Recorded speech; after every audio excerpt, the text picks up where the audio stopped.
I think play just is a great way of learning, and an easier way of learning than, pushing a point, and putting someone under pressure if they don't get it right away. Welcome, Marge.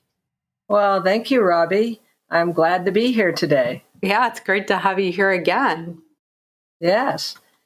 So this is a fun topic. I'm excited about it because in my clinic, I made it one of my favorite things to do is to get into the state of mind, the mood that I felt would be helpful for the client to make the changes they wanted to make.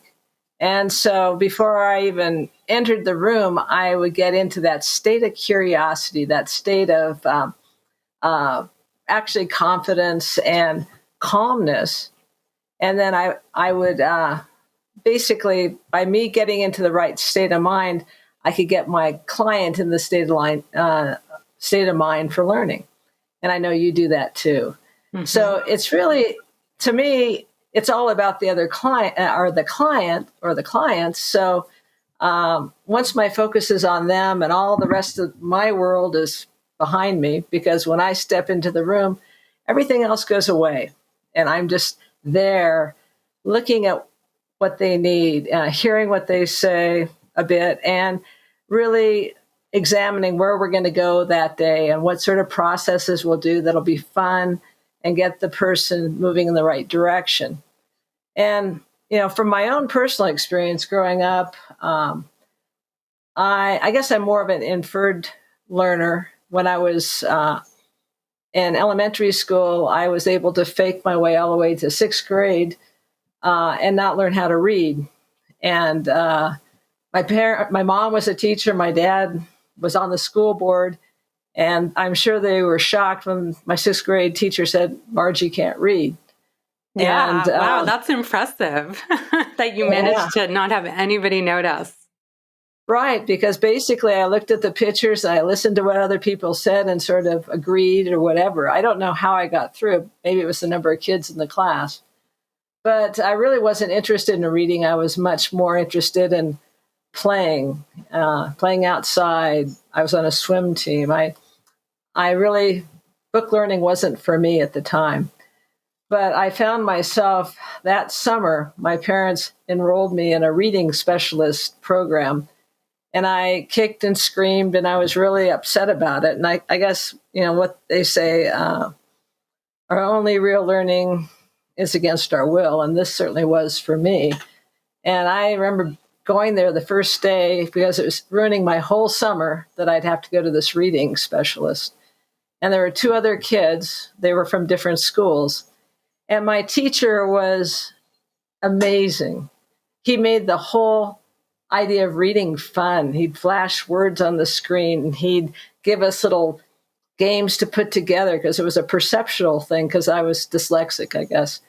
And over a period of 6 weeks, I not only learned to read at grade level, but above grade level through all of his techniques and keeping us engaged and focused and interested. And those learnings have carried through my whole life. I mean, reading is one of my favorite things to do in a pastime. So I think, as far as a lot of people learn well, and I think you did with regular school and the learning we get traditionally in school. But for me, I learned best from having fun and seeing how to how to engage people with different ways of getting information across. And that's why I love hypnosis and NLP, because it's really more inductive learning than deductive. But it's both. Would you agree? Or well, it's more real world learning. Yeah, we're engaging all our senses. And, I think even people who are good at academics, if they're given a choice and they're laid back enough to be and curious enough to be open to the choice, I think just about everybody would rather learn while they were having fun if you had a choice. Oh, well, I agree with that. Yes, if you have a choice, but oftentimes we don't get a choice in school, and that's why as we get older, we get to learn all these other things through NLP, hypnosis, and all these other different spokes of the wheel. And so for me, I think that the beauty of NLP and hypnosis and helping people learn more about themselves and getting over blocks in their life is through actually doing it, changing their physiology. And often that happens when you're doing something fun. So getting people up and moving, if someone's in their head throwing a ball at them and having them catch it and throw it back to you, getting them more external. Any of the processes with NLP are really great in getting people into fun and learning. In my way of thinking, I think about how would you like to learn a strategy about getting over stress? Would you like to go to a lecture and learn it, or would you like to engage with someone and have them teach you?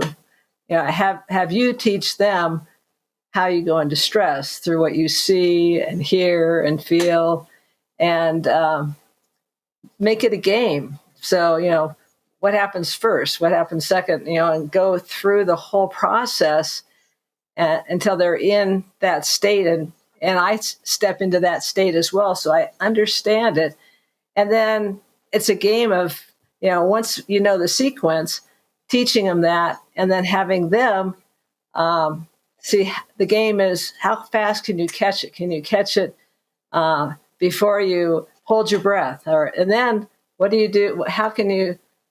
How do you signal yourself to stop and then focus on what you really want, or whatever that is? Mm-hmm. So you're teaching them how to interrupt themselves, or how to notice the steps that they go through to create a problem, and then how can they do it differently in a fun way? Yeah, and find out what that pattern is. And the same thing with anchoring. There's just quick little processes, but you're getting people engaged and doing it and seeing that it really works. If they want to be confident and they get into that state of mind and, bring their thumb and finger together or whatever enough times, all they need to do is bring their thumb and finger together, and voila, they have that state of mind. So it's playing those games, and there's so many different games you can do. Mm-hmm. So one of the areas that I've found really super helpful with clients is sometimes clients take themselves super seriously, and they get into judgment of themselves if they're not performing the way they think they should, or changing as fast or as easy as they think they should. And that they can really sabotage things because they're really hard on themselves, or they get really intense about things, or they have a very limited scope. They kind of put in a box what's supposed to happen, and if it doesn't fit in that box, then it's either great or it's terrible. And so I found it really helpful to teach people playfulness around this, and it could happen in all kinds of ways. But if we can give them even crack a joke or have them do something different physically with their body, then it can really help to give them perspective on learning. Yeah, I agree, and I think so much, even though you're in a small office, oftentimes, getting people up and moving is really helpful. And also it's important to me when I work with people to be able to laugh at myself so they can laugh at themselves, and telling them stories about how I did something that, was actually now funny to me, but at the time seemed tragic, so that they can see that they actually lived through it. Right. And, so we're giving them other people's experiences and stories about other people. So they see hey, life doesn't have to be the way that I thought it had to be. Exactly. And, and again, back to getting up and moving, like with a weight client, if they haven't exercised all week, getting them up and, having them follow you out the door and they're walking. And maybe you play games as you go, and you go fast, you go slow. Sometimes I'll walk along, and if it's a street with not much traffic or it's rarely traffic hit, I'll have them walk the yellow line as if they're and stay on the yellow line. And then I'll say, okay, now pretend like this is 20 feet higher, and are you going to walk across it? And they'll say, oh, no, or whatever. And then I'll say, it's sort of interesting perceptions. You had this perception. It was so hard to walk. And actually, it was just simply walking out the door, And so, doing giving them information as we walk, and being playful along the way, and asking them questions and getting them into being playful. And maybe you take one umbrella step as you're walking across the street, or whatever you choose to do. But yeah, definitely, I think play, there is a power of play. And it certainly works well in hypnosis and NLP. Yeah, and you're reminding me of when you talk about the yellow line. As a kid, I remember playing the game of where you didn't want to step on the crack in the sidewalk. Remember that Break game? Your mother's back. Yeah. And it almost that remembering that experience from being a kid makes you feel more kid-like and playful. So helping people access that, innocent eye, the childlike experience can be really helpful too. Right. And then coming back, they've learned that, hey, this is no big deal and I can do this.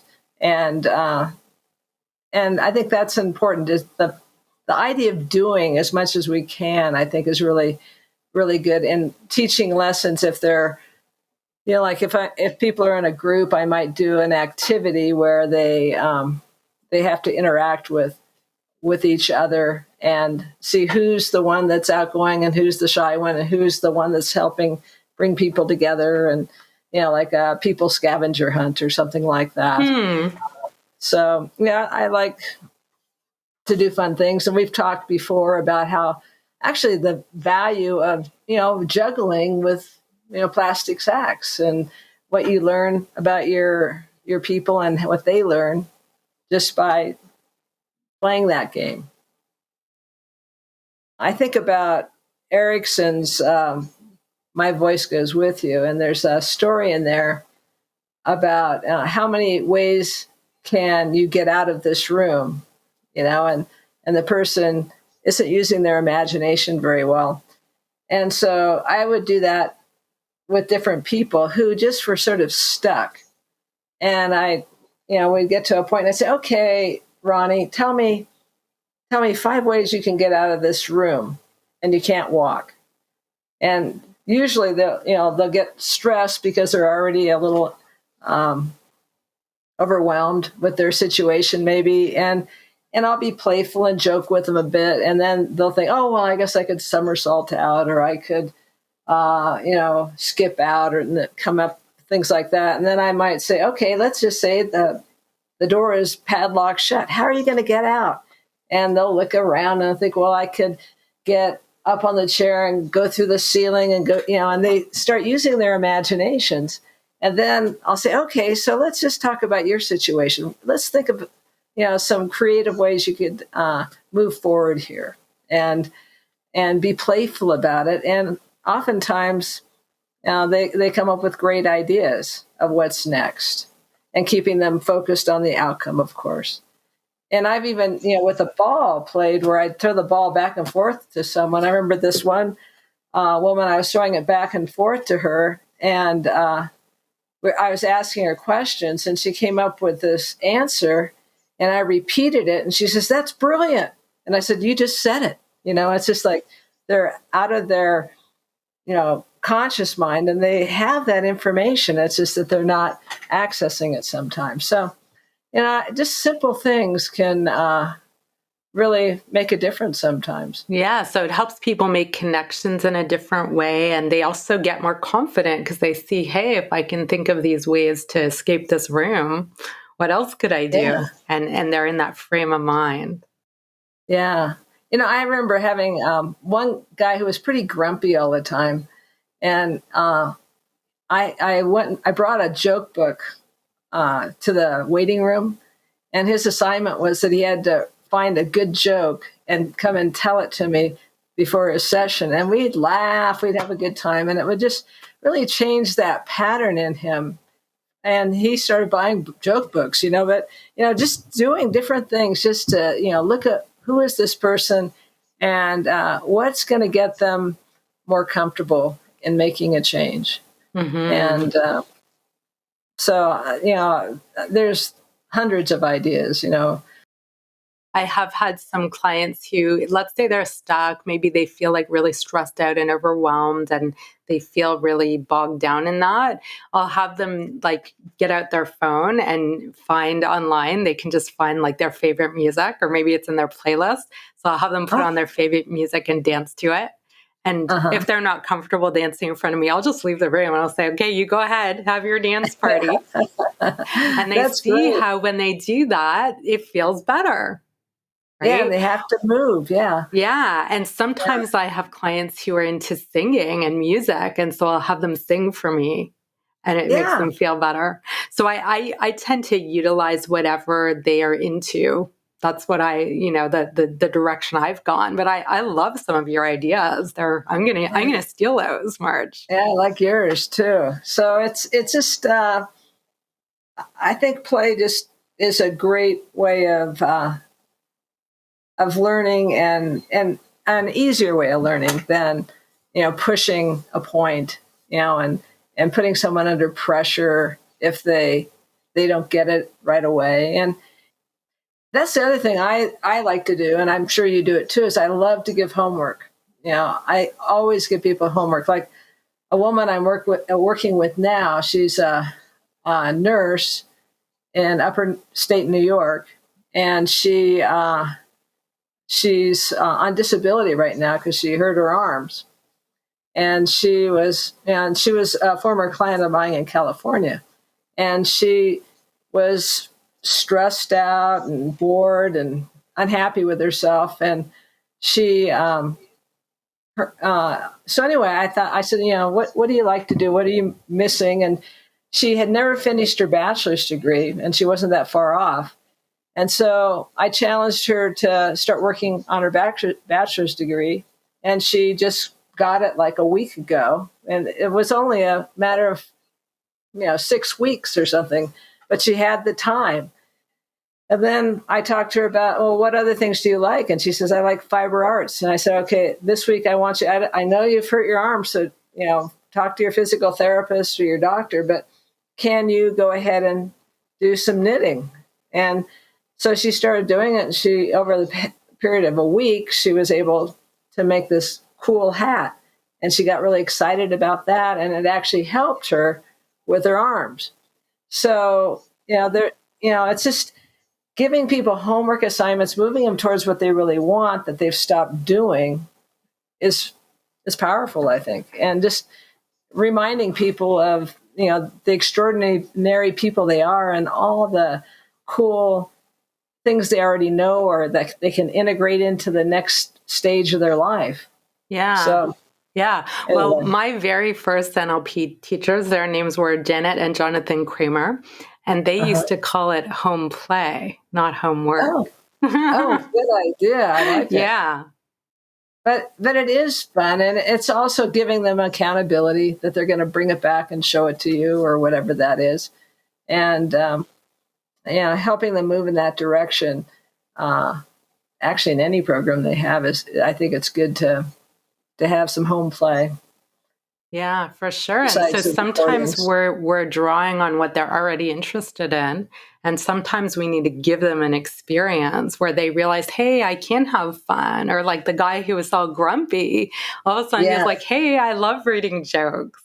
And it feels good to laugh. And so there's a lot of discovery of like what mood feels good and that they can actually get into that mood. Right. Exactly. Another really fun thing I find to do is to get people to remember like maybe a movie they really love. Oh, Or yeah. a TV show they really love. And when they tell you about it or what they love about it, they get in the mood they're in when they're watching it. Oh, yeah. Yeah, that's good. That's good. Yeah, and also just the art of modeling, or the importance of modeling people that already have that skill, is playful in itself, you know? And I remember, I don't know if I told you this, I had a woman who I worked with years ago, and she always reminded me of someone, but I couldn't put my finger on it. And she was actually a school nurse, and she sat and stood so erect, and she was slender, and she had these different mannerisms, and even her voice was distinct. And then I watched a movie. I think it was Desk Set with Katharine Hepburn, and I went back the next Monday and I said, Pat, you remind me of Katharine Hepburn. And she goes, she's my hero, or something like that. And she had the mannerisms, her voice. And, it's funny how we model even subconsciously, but how modeling people that already have a skill helps a lot in moving in the direction of your dreams, because you start doing things that you wouldn't do normally. You're getting yourself out of your regular patterns. I think there's so many great ideas here. So whether you're brand new to hypnosis and you want to change yourself, start with getting into a really fun, curious mood. And that will help you learn whatever you want to learn next. And just that is hypnotic. And if you are a hypnotist, there's some great ideas here for you. And if you want to learn more about how hypnosis training can help you, go to hypnosistrainingcanada.com. We have lots of free resources there, and you can also set up a time for a free consultation to see if this training is a good fit for you. Yeah. Very good. Yeah. So thanks so much, Marge. Thanks for being here. Yeah, it was fun talking with you, Robbie. We are now bringing you a new podcast every 2 weeks. Next time, we are welcoming a mystery guest. Join us to learn more about how hypnosis can help you make your life better. Remember to click the buttons to subscribe, share the podcast with a friend, and we would love for you to leave us a review so you can help others benefit from the podcast too. Until next time. You've been listening to The Hypnosis Show with Robbie Spear Miller. Tune in next time to learn more about how you can change your life with hypnosis. And if you are interested in learning more about training opportunities, go to hypnosistrainingcanada.com and schedule a free consultation.